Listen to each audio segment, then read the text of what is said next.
Hello everyone, my name is Neil and welcome to our exam exercise walkthrough from esl-lounge.com.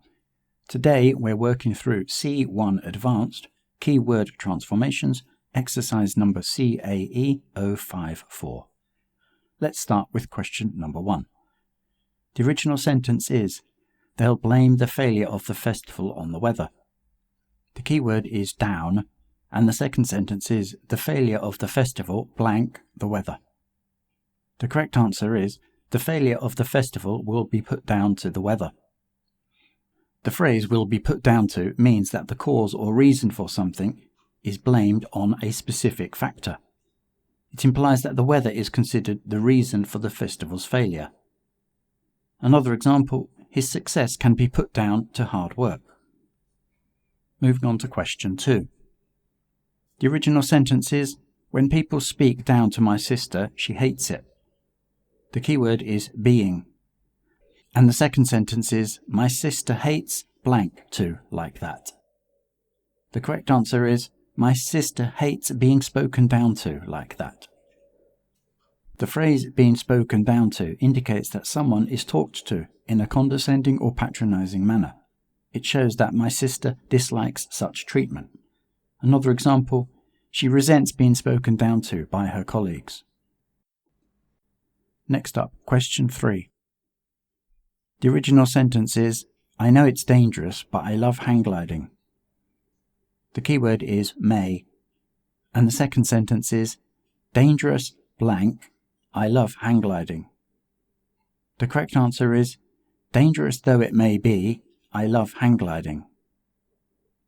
The phrase though it may be is used to acknowledge a fact while presenting a contrasting idea.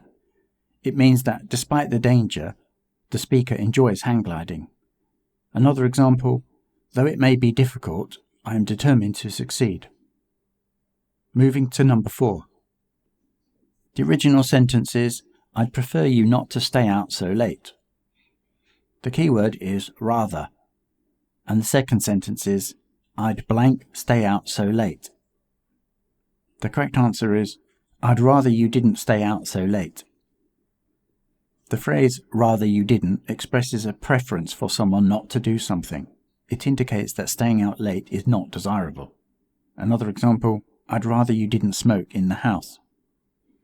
Let's move to number 5. The original sentence is, I don't think it's important how fast we drive. We're going to be late. The keyword is matter. And the second sentence is, we're going to be late, blank, drive. The correct answer is, we're going to be late no matter how fast we drive. The phrase no matter how fast we suggests that the outcome will be the same regardless of the speed. It implies that it's inevitable that they are going to be late. Another example, no matter how hard we try, we can't change the past. Next is question 6. The original sentence is, we paid someone to fix the roof for us last summer. The keyword is had. And the second sentence is, last summer we blank. The correct answer is, last summer we had the roof fixed. The phrase had the roof fixed indicates that someone was hired to repair the roof. It shows that the action was done by someone else. Another example, we had the car serviced last week. Moving on to question number 7. The original sentence is, you should have spoken to Meg sooner. The keyword is spoken. And the second sentence is, if blank to Meg sooner. The correct answer is, if only you'd spoken to Meg sooner. The phrase, if only you'd spoken, implies regret or a missed opportunity. It suggests that the situation would have been better if the action had been taken earlier. Another example, if only you'd studied harder, you would have passed the exam. Finally, question number 8. The original sentence is, you played your music too loud last night, Jan said to Ben angrily. The keyword is accused. And the second sentence is, Jan blank his music too loud the previous night. The correct answer is, Jan accused Ben of playing his music too loud the previous night.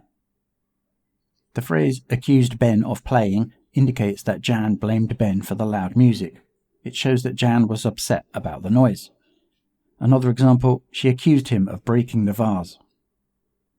That's all for today from esl-lounge.com. Thanks for joining me. See you next time.